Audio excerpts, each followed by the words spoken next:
I had gone to DePauw and I tried out for basketball. I'd been recruited to go to DePauw and I didn't make the team.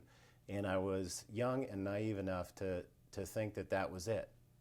The next year, my sophomore year, I didn't try out again. I probably should have. A new coach came in for basketball and he was a very good coach, took us to a national championship. We lost by 1 point in the national championship in Division III in basketball. His name was Royce Waltman, was an excellent coach, coached under Bobby Knight for a while, was a head coach for several teams around the state. Great guy, but I was cut from the team and I was immature and just didn't think that I should try out again or whatever, didn't have the drive at the time. My senior year in college, my friends, many of my best friends talked me into playing football, which I'd never touched football before, put on pads, didn't know anything really about the game other than I liked watching it. So I played my senior and my fifth year. I stayed for an extra semester because I took on 2 majors. In my senior year I had 2 majors. So I spent 2 years playing football and so I made a lot more friends. I was really bad at football, but I enjoyed it immensely. There's over 100 players on the team. And so not only those friendships, but a lot of the discipline and everything really helped me in my last 2 years of school. Whereas you take on this extra thing that fills up your day outside of your studies, it seems like that could hurt your studies. It actually helped me kind of buckle down and be much more disciplined. And the story I told at the Person of the Year event was specific to a fellow that was a defensive end who I'd known for a long time. There's a lot of fraternities at DePauw. He and I were not in the same fraternity, except for our coach, Nick Morozis, called the football team the largest fraternity on campus. And so that was true.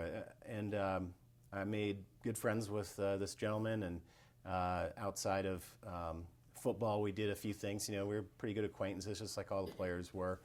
But after we lost our final game on my final year, my 5th year, I was sad, but it was most of my best friends had left the year before and all that, and I had a year where I had played a little bit more and had fun and learned a little bit more about the game and everything. But the last day in the locker room was Greg Jacobs just said to me, Jud, I want you to know you made me a better player. And I was just walking by him.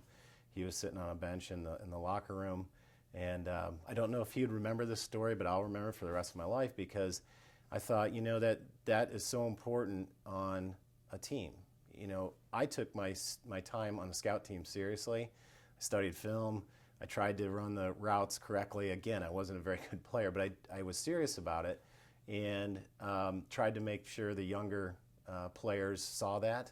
I was friends with all the older players and a lot of the starters, so I wanted to be very serious about what I was doing.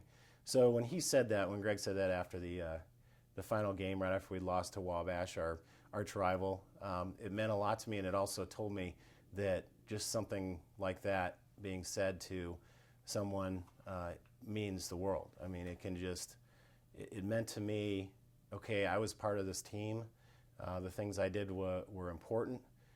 The seriousness that I took and put forward into my practices and everything meant something. And the rest of my life after that, I've tried to think in those terms. There's a lot of times when you don't get noticed for things, and you can't worry about that.